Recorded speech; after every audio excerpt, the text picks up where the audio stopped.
now joined by Jonathan Wilkinson, Member of Parliament in British Columbia. Jonathan, thank you for being here. Thanks for the invitation. You giggle at that. Listen, I want to begin with, this government talks about really digging into Canada as an energy superpower, but at the same time leans in on environmental credentials. And you having been both a Minister of Energy and Natural Resources, a Minister of the Environment, how achievable are both those goals? Well, I think they are achievable. And when the government talks about an energy superpower, that means conventional energy for sure, but it also means clean energy, including things like nuclear power, where Canada is a leader. But, in order to develop those kinds of things, you also need to pay attention to the emissions associated with producing, particularly oil and gas. And that's, one of the reasons why the government is working on the MOU with Alberta around things like carbon capture. But at the end of the day, Canada also needs to be a champion for reducing emissions around the world. That eventually will make clean energy even more important. So, are we hearing that message clearly enough, though? There's been so much focus on the MOU signed with Alberta, and for the Alberta Premier and many people in that province, it is about a pipeline. Are we hearing the message enough from this government, this PMO, regarding becoming also a clean energy superpower?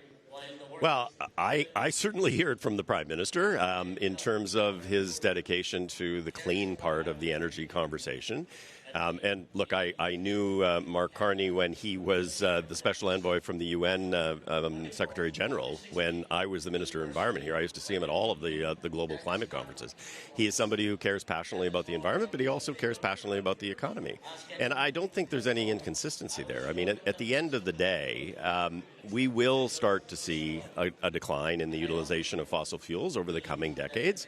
But it's important that Canada actually monetize the conventional resources that it has. And so that's why we're building LNG facilities and those kinds of things. Mm-hmm. Now, you, as I said, are a member of Parliament from British Columbia. We know that there is a lot of criticism from non-Indigenous, Indigenous groups in BC regarding whenever they hear the languaging around the MOU, because they are concerned about a pipeline and what that means for British Columbia. What can the government, do you think, do better in terms of addressing those concerns to clear a path, quite literally, for whatever energy resource conduit is created? Right. Well, I mean, the first thing is engagement, and the need to actually have clear and effective dialogues with people who may be an interested party in the context of projects that may move forward. I would say that BC's emerging liquid natural gas industry is a good example of that, where Indigenous partners are partners in those actual projects. But it does mean, really, really listening and trying to figure out if there are ways in which to address the legitimate concerns that they may express. I mean, I was around the cabinet table when we had to go back to redo the consultation process on Trans Mountain because the Supreme Court said that what was done was not sufficient. And it really involved having to go and sit with every individual community along that pipeline to understand what their concerns are and to try to address them. And I think that needs to be done in a good faith way. That needs to be done. What do you think of what is currently being done to address those concerns? Well, I mean, look, there are some projects that are actually moving forward as projects, and those, I think, there have been substantive conversations, including things like liquid natural gas.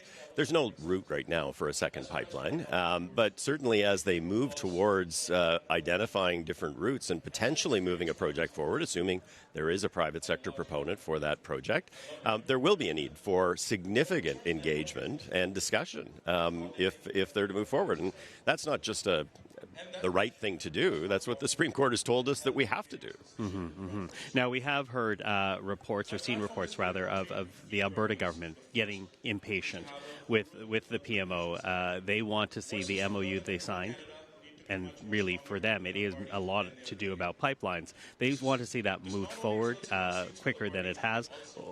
How do you respond to that type of criticism or concern being expressed by Alberta? Well, look, I think Alberta has certainly had some frustrations with the federal government over the course of decades. It's important that Alberta feel like it is a valued member of Confederation. As somebody who didn't grow up in Alberta but grew up in Saskatchewan, it's important that the Prairie provinces feel like they are part of this conversation. But it's also important that these negotiations are done right, that we actually get to outcomes that are good outcomes. And so the discussion around a potential pipeline route is part of that, but it's also a discussion around having an effective industrial carbon price and about carbon capture and storage with respect to the oil sands.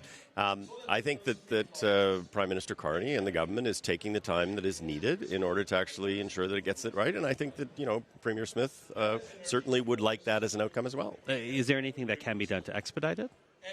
Well, I think that they are working very hard to try to actually move it forward. Some elements have been moved forward. You saw the announcement on the methane regulations just a couple weeks ago. But I actually think that they are taking appropriate time, doing the appropriate due diligence, and that's what Canadians would expect. Mm-hmm. Listen, before we're done, I just want to talk about what we've seen these past few days with the welcoming of Marilyn Gladu into the Liberal fold. Someone who's expressed social conservative views in the past, now part of this party, welcomed by the Prime Minister, brought on stage by the party yesterday on the first day of this convention. There has been some concern expressed by more progressive Liberals about what it means, about where this party sits ideologically. Do you have any concerns about that?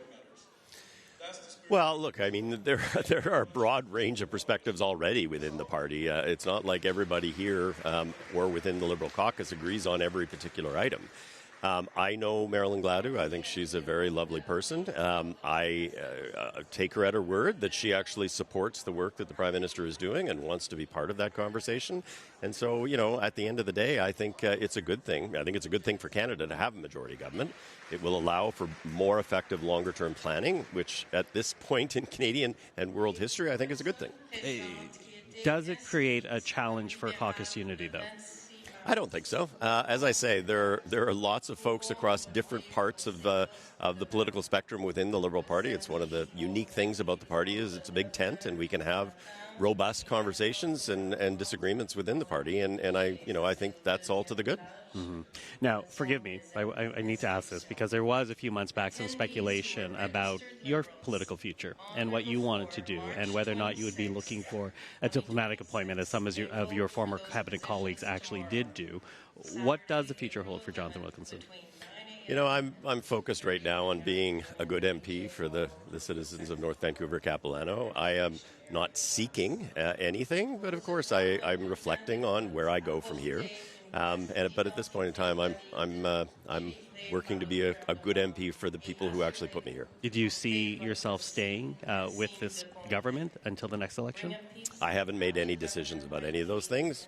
That is something that we will all, and myself included, know in the fullness of time. So. Okay, well, I'll let you know my cell phone in time as well, so you can call me directly. Listen, Jonathan Wilkinson, thank you very much for the time. All right, thank you.